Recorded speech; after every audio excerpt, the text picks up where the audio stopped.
Now, if you were really a visionary and you knew about Apple in 1997, how many of you were alive in 1997? How many of you were like teenagers or like had money in 1997? Like enough money to go to buy, I don't know, like a cheeseburger. How many of you had some kind of money in your pocket in 1997? How many of you knew about Apple in 1997? Did anybody know about Apple in 1997? Or was this a company that just didn't exist in your world and just recently appeared? You just noticed Apple.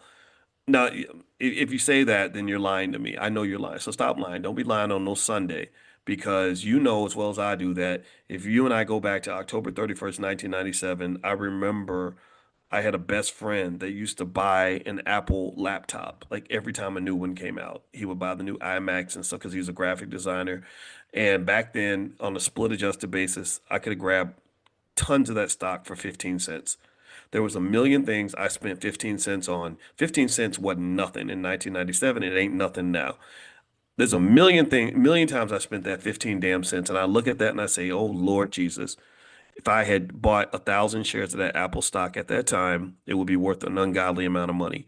And here's the thing: if you really are smart and you make it into an annuity, you make it into a habit. Remember, culture comes from habits. So you build a culture around this idea of consistently investing. So I'm not going to do it one time. I'm not going to just bless myself once.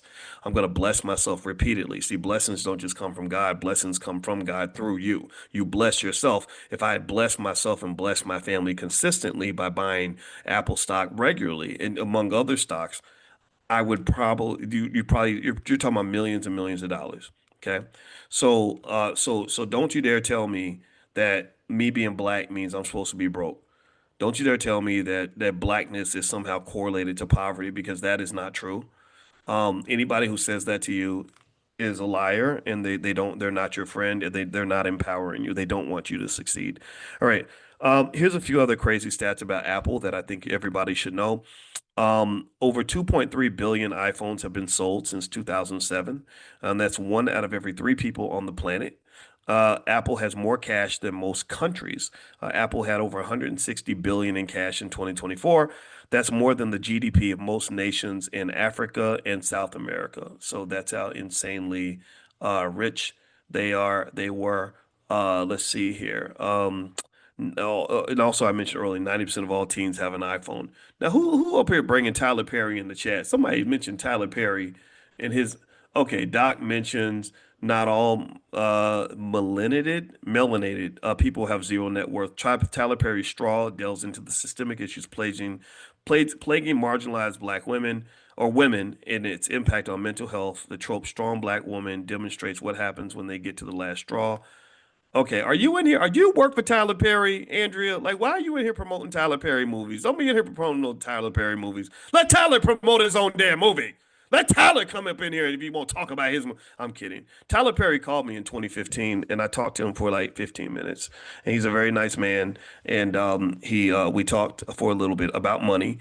And I asked him how it felt to be on the cover of a magazine as the highest paid person in Hollywood, and he said he didn't like it because he didn't like everybody knowing how much money he made. And I agreed with him because he said that what people see is they see the big number, they see the paycheck.